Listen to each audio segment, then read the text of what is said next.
Hello dear students. Myself Jitesh Asnani, your physics teacher. આપણે last લેક્ચરમાં જોયું હતું charging of an object by the method of friction. આજે આપણે જોવાના છીએ charging of an object by the induction. હવે ઇન્ડક્શન મેથડ સમજો સ્ટુડન્ટ્સ. આ મેથડમાં two objects are not in physical contact with each other, જબकि ફ્રિક્શન મેથડમાં two objects are in physical contact with each other. Come on, let's see the method of charging of an object by induction. Chalo, આપણે સૌ જોઈએ. Let's see figure number A. Let's take a neutral metal sphere. એક neutral metal sphere લેવાનું છે. Object જે neutral છે, that means it has several number of electrons and protons in it. ઘણા બધા electron proton એની અંદર already છે જ. Let's take figure number B માં આપણે જોઈએ કે પોઝિટિવલી ચાર્જ ગ્લાસ રોડ આપણે લેવાની છે. હવે જ્યારે આપણે પોઝિટિવલી ચાર્જ ગ્લાસ રોડ લઈએ છીએ અને મેટલ સ્ફિયરની બાજુમાં લઈને આવીએ તો જેટલા નેગેટિવ ચાર્જ ઇલેક્ટ્રોન્સ છે મેટલ સ્ફિયરમાં એ બધા અટ્રેક્ટ થશે અને simultaneously positive charge would be repelled. Yes all of you. જ્યારે તમે પોઝિટિવલી ચાર્જ ગ્લાસ રોડ નજીક લઈને આવો છો આ મેટલ સ્ફિયરની, તો જેટલા ઇલેક્ટ્રોન્સ છે એની અંદર metal સ્ફિયરની, they all would be attracted and the positive charge would be repelled. Fine. Come in the figure number C. Figure number C માં already આટલું તો બાય ડિફોલ્ટમાં ઉપરથી જ આવે છે. હવે આપણે શું એડિશનલ કરવાનું છે? we'll do the grounding, earthing. આ સેક્શનને જે છે આપણે ગ્રાઉન્ડ કરી દેવાનું થતું હશે. ગ્રાઉન્ડિંગ કરવાથી શું થશે? ગ્રાઉન્ડમાંથી એક્સિસ જે ઇલેક્ટ્રોન્સ હશે, આ એક્સિસ ઇલેક્ટ્રોન્સ આ સાઈડના સરફેસ ઉપર આવશે અને આ સાઈડમાં સરફેસ ઉપર જે પોઝિટિવ ચાર્જ છે એને ન્યુટ્રલાઇઝ કરી નાખશે. આ સાઈડ ન્યુટ્રલાઇઝ થશે. Let's see figure number D. Figure number D જે તમે જોઈ રહ્યા છો, ફિગર નંબર ડી માં આ સાઈડ બધું નેગેટિવ એઝ ઇટ ઇઝ છે, ઉપર જે પોઝિટિવ હતું બધું ન્યુટ્રલાઇઝ થઈ ગયું છે. હવે આ સેક્શન જ્યારે ન્યુટ્રલાઇઝ થઈ ગયું છે તો come to figure number E. Figure number E માં તમે આવો, આપણે ગ્રાઉન્ડિંગ રિમૂવ કરી દેવાનું થાય છે. ઉપર જે ગ્રાઉન્ડિંગ હતું એ ગ્રાઉન્ડિંગ રિમૂવ કરી દઈએ છીએ. ફિગર નંબર ઈ માં તમે જોઈ શકો છો કે ગ્રાઉન્ડિંગ નથી, બટ નેગેટિવ ચાર્જ તો as it is already available જ છે. અહીંયા નેગેટિવ ચાર્જ અવેલેબલ છે અને અહીંયા ગ્લાસ રોડ પણ અવેલેબલ છે. હવે આપણે આ ગ્લાસ રોડને આપણે રિમૂવ કરી નાખશું. ગ્લાસ રોડને આપણે દૂર લઈ જઈએ તો આખા મેટલ સ્ફિયર ઉપર નેગેટિવ ચાર્જ જે છે યુનિફોર્મલી ડિસ્ટ્રીબ્યુટ થઈ જશે. હવે આપણે બે પિક્ચર સાયમલ્ટેનિયસલી જોશું. ફિગર નંબર એફ માં જે મેટલ સ્ફિયર છે નેગેટિવલી ચાર્જ છે અને ફિગર નંબર એ માં initially metal sphere was neutral. તો આપણે બે ઓબ્જેક્ટને ફિઝિકલી કોન્ટેક્ટમાં લઈ આવ્યા વગર આપણે મેટલ સ્ફિયરને તમે ફિગર નંબર એફ માં જોઈ શકો છો કે તમે એને નેગેટિવ ચાર્જ ડેવલપ કરી લીધો એના ઉપર. ધીસ પ્રોસેસ આ જે પ્રોસેસ છે એ બીજી રીતે પણ પોસિબલ છે. બીજી રીતે કેવી રીતે પોસિબલ છે? જે ન્યુટ્રલ સ્ફિયર છે એની બાજુમાં જ્યારે તમે પોઝિટિવલી ચાર્જ ગ્લાસ રોડ લઈને આવો છો એની બાજુમાં તમે નેગેટિવલી ચાર્જ પ્લાસ્ટિક રોડ પણ લઈ આવી શકો છો. આખી રિવર્સ પ્રોસેસ શક્ય છે. જ્યારે લાસ્ટ સ્ટેજમાં આપણને પાસે નેગેટિવલી ચાર્જ અહીંયા સ્ફિયર મળે છે એની જગ્યાએ આપણને પોઝિટિવલી ચાર્જ સ્ફિયર મળશે. આના ઉપર charging by the method of induction આપણે હજી એક એડવાન્સ કોન્સેપ્ટ જોઈએ છે, JEE અને નીટનો એડવાન્સ કોન્સેપ્ટ. Let's see. ચલો સ્ટુડન્ટ્સ, આપણે જેમ જોયું કે આ કોન્સેપ્ટનું નામ છે induced charge, induction, charging by the method of induction. હવે જો સિમ્પલ, બહુ સિમ્પલ રીતે હું પાછું કહું. પોઝિટિવલી ચાર્જ ગ્લાસ રોડ લઈને આવ્યા છીએ મેટલ સ્ફિયરની સાઈડ. અહીંયા જે ચાર્જ ડેવલપ થયું છે that is negative charge. Charge produce થયું છે, ચાર્જ ઇન્ડ્યુસ થયું છે. Let me clarify the words once again. This charge on a metal sphere is induced charge, અથવા આપણે કહી શકીએ છીએ produced charge. Let me say, name it as Q2 dash.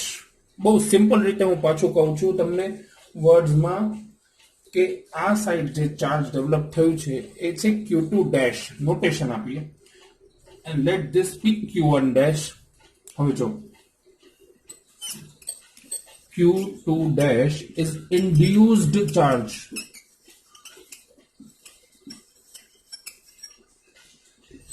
Q1 dash જે આપણે નજીક લઈને આવ્યા that is inducing the charge.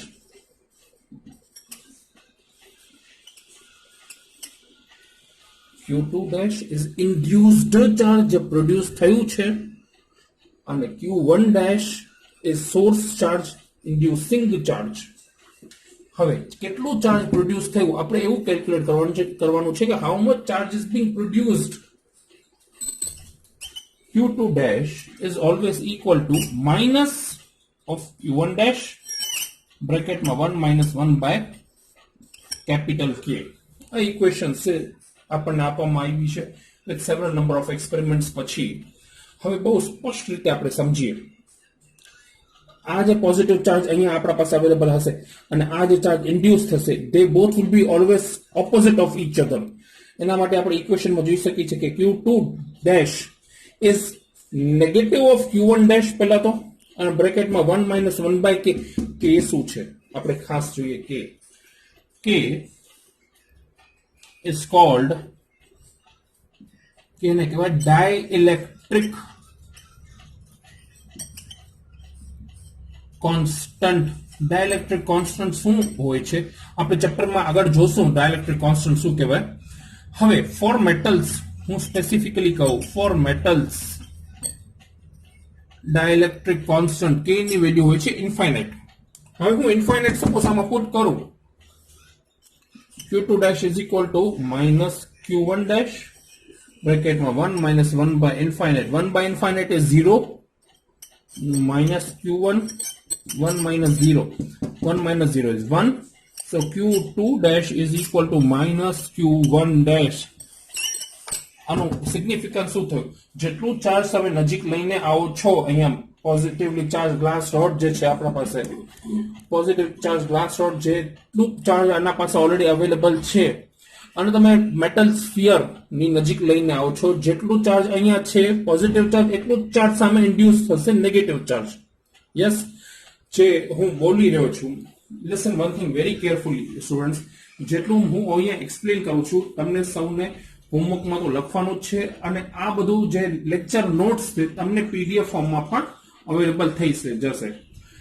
We'll start with the next topic that is quantization of the charge.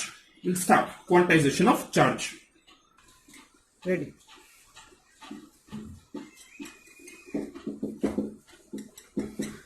Quantization of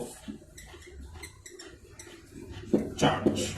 Let's see the quantization of charge. Quantization of charge concept શું કહે છે charge on any object in this universe. Charge on any object in this universe Q is always equal to integral multiple of charge of electron. I'll repeat again for you. Charge on any object in this universe is always equal to integral multiple of charge of electron. Here Q stands for charge. N is a natural number, belongs to natural number. एक खास वस्तु ध्यान रखो N is never in fraction and also N is never in decimal. N હંમેશા natural number જ હોય છે કે ક્યારે ફ્રેક્શનમાં ન હોય અને ક્યારે ડેસિમલમાં પણ ન હોય. E is charge of electron 1.6 10 raised to power minus 19 coulomb. Fine. હવે આપણે બહુ સિમ્પલ सम्स આપણે જોઈએ. If I say Q is 1 coulomb first, when there is 1 coulomb charge available on an object you need to find the number. चलो Q is equal to N E માં N is equal to આપણે લઈએ Q by E Q is 1 divided by 1.6 into 10 raised to minus 19. 1 divided by 1.6 is, you will be getting, LCM માં તમે સૌ કરી શકો છો, 0.625 into 10 raised to power plus 19. So your n is 6.25 into 10 raised to power 18. હવે તમે મને સૌ કહેશો કે સર ઇનિશિયલી યુ ટોલ્ડ કે n ક્યારે ડેસિમલમાં ન હોય, ફ્રેક્શનમાં ન હોય, પણ અહીંયા તમે ઓલરેડી n જે છે ડેસિમલમાં લખ્યું છે. સ્ટુડન્ટ્સ પ્લીઝ ઓબ્ઝર્વ કે n માં જે 6.25 જે ડેસિમલમાં લખવામાં આવ્યું છે એની પાછળ જે છે 10 raised to power 18 પણ અવેલેબલ છે. That means it becomes 625,000 and so on. One more thing I'll let you know.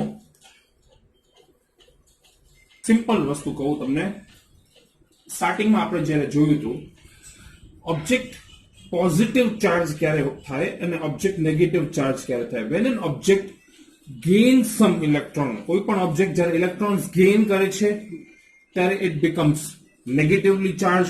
Object જ્યારે ઇલેક્ટ્રોન્સ લૂઝ કરે છે ઇટ બીકમ્સ પોઝિટિવલી ચાર્જ. હવે એ ટાઈપના આપણે સમ્સ અહીંયા જોવાના છીએ. પાછું તમારા માટે રિપીટ કરું છું, van any object gain some electron, it becomes negatively charged, mass increases. When an object loses some electron lose કરે છે, it becomes positively charged and mass decreases. હવે આના ઉપર આપણે ઘણા બધા આવા સમ્સ બીજા જોઈ રહ્યા છીએ. ચલો, ક્વોન્ટાઇઝેશન ઓફ ચાર્જ આપણે ઇક્વેશન જોઈ, Q is equal to NE. એનું આપણે હજી ડિટેલમાં સિગ્નિફિકન્સ જોઈએ. When we select the different values of n equal to 1, 2 and 3, initial n equal to 1 આપણે જોઈએ તો Q is equal to આપણે થઈ ગયું 1e. It may be plus or minus. Gain કરે છે electrons તો negative, lose કરે છે તો plus, એના માટે plus or minus. 1 into 1.6 into 10 raised to minus 19, that means it becomes 1.6 only. આગળ આપણે જોઈએ n equal to 2 માટે 2e એટલે 2 into 1.6, that becomes 3.2 into 10 raised to minus 19 coulomb. N equal to 3 માટે plus or minus 3 into 1.6 10 raised to minus 19, it becomes 4.8 coulomb and so on શક્ય છે. આપણે next સમ જોઈએ એના ઉપર. ક્વેશ્ચન તમે જોઈ શકો છો. When n is equal to 10 raised to 10, electrons are removed from neutral metal surface. એક metal surface માંથી કેટલા ઇલેક્ટ્રોન્સ કાઢવામાં આવ્યો બેટા? 10 raised to 10. Electrons are removed. Electrons remove કરીએ તો charge would be positive. આપણને charge કીધું ફાઇન્ડ કરવાનું. So equation is Q is equal to Ne. Charge આપણે ગોતવાનું છે 10 into 10 raised to 10 into 1.6 into 10 raised to power minus 19. Powers would be added 10 and અહીંયા 10 minus 19 છે. So our charge becomes 1.6 into 10 raised to minus 9 coulomb. This could be also written as, the answer થઈ ગયું 1.6 10 raised to power minus 9 coulomb, which could be also written as 1.6 nano coulomb.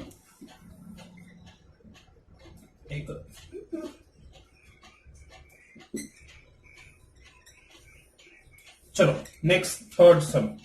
હવે એનું reverse સમ કરીએ છીએ આપણે. It is being told to you that is charge. ખાસ ધ્યાન આપજો. Charge is given to you. Charge is given to you, that is 3.2 microcoulomb. Charge on an object is 3.2 microcoulomb, and you need to calculate the number of particles gained or removed. તમારે એ કહેવાનું છે કે charge જે છે already available છે 3.2 minus 3.2 માઇક્રોકુલમ available છે object ઉપર. સો n કેટલું હશે, નંબર ઓફ ઇલેક્ટ્રોન્સ કેટલા હશે, અને ઇલેક્ટ્રોન્સ ગેઇન કર્યા હશે અથવા લૂઝ કર્યા હશે. ઓબ્ઝર્વ વેરી ક્લિયરલી કે એ નેગેટિવ ચાર્જ છે. નેગેટિવ ચાર્જ ક્યારે ડેવલપ થાય ઓબ્જેક્ટ ઉપર? જ્યારે એને ઇલેક્ટ્રોન્સ ગેઇન કર્યા હોય. સો ઇલેક્ટ્રોન્સ આર ગેઇન્ડ. ચલો સોલ્યુશન કરીએ. Q is equal to Ne માં આપણી પાસે આપણને n ગોતવાનું છે. n is equal to શું લખશું? Q by E. Q is 3.2. હવે માઇનસ લેવાની જરૂર નથી. into 10 raised to power minus 6. Micro means minus 6. E is 1.6 into 10 raised to power minus 19. ઉપર લઈ જાઓ. So n is equal to 3.2 અને 1.6 clearly કટ થાય છે 2 into 10 raised to power minus 6 plus 19 થશે અહીંયા. So you get n is equal to 2 into 10 raised to power 13. This much electrons are added or removed. બોલો બધા આટલા n is equal to 2 into 10 raised to power 13 electrons add કરવામાં આવશે કે remove? Negative છે, are being added. હવે આના જેવા હું તમને ઘણા બધા બીજા સમ્સ અત્યારે હું પ્રેક્ટિસ માટે આપી રહ્યો છું જે તમને મને કાલે હોમવર્કમાં દેખાડવાના રહેશે નેક્સ્ટ લેક્ચરમાં, અથવા તમે જે સમ્સ નું સોલ્યુશન આન્સર્સ જે તમે કેલ્ક્યુલેટ કરતા જાઓ છો એ તમે વોટ્સઅપ કરી શકો છો તાકી તમને ખબર પડે કે તમારા આન્સર સાચા છે કે ખોટા છે. બટ એક દિવસ પછી જેટલા સમ્સ આપણે અહીંયા સોલ્વ કરી છે તમને બધા સમ્સ અને હજી ઘણા બધા એક્સ્ટ્રા સમ્સ જેડબલ્યુ નીટના એક્સ્ટ્રા સમ્સની પીડીએફ તમને તમારા જે સ્વસ્તિક સ્કૂલના છે એ બધાને તો ઓલરેડી વોટ્સએપના ગ્રુપમાં મળી જ જવાના છે. જબકી હજી જે બીજા સ્ટુડન્ટ્સ છે જે છે સ્વસ્તિકમાં નથી એ લોકો મને પર્સનલી નંબર ઉપર વોટ્સએપ કરી શકે છે, એ બધાને ઓલરેડી મળી જશે. હવે આપણે બીજા સમ્સ એક્સ્ટ્રા જોઈએ. ચલો let's practise some more sums. હું તમને ક્વેશ્ચન્સ આપી રહ્યો છું. ચલો let's see. Question number 4 is when n is equal to 10 raised to 20 electrons are removed from neutral metal surface. કેટલા ઇલેક્ટ્રોન્સ રિમૂવ કરવામાં આવ્યા? 10 raised to power 20 electrons are removed from neutral metal surface. find કરવાનું છે. Charge develop કેટલું થાય છે અને change in the mass. New pattern ના સમમાં આવ્યો change in the mass. Mass change થયું એ તમે કેવી રીતે કેલ્ક્યુલેટ કરશો એ તમને હું હિન્ટ આપી દઉં. Total change in the mass is equal to number of electrons transferred into mass of each electron. Total mass transferred, total mass change is equal to number of electrons into mass of each electron. ચલો હવે આપણે બે easy sum કરીએ. You have been given charge is equal to 8 into 10 raised to minus 15 coulomb. તમારે number ગોતવાનું છે. Next is charge on an object is 5 into 10 raised to minus 19 coulomb. તમારે number ગોતવાનું છે. Next 7th, a piece of polythene is rubbed with a woolen. It has a charge. એના પર charge develop થઈ ગયું છે. આ તમે જોઈ શકો છો. Charge is 3 into 10 raised to minus 7 coulomb.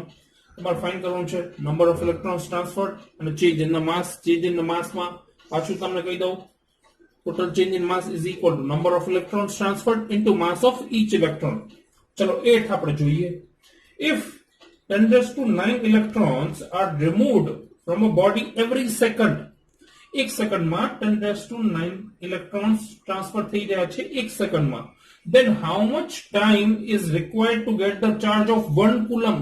તમારે 1 coulomb અચીવ કરવામાં કેટલું ટાઈમ જોશે તમારે કેલ્ક્યુલેટ કરવાનું છે. Next, when 1 electron passes every second through the cross section area of a wire.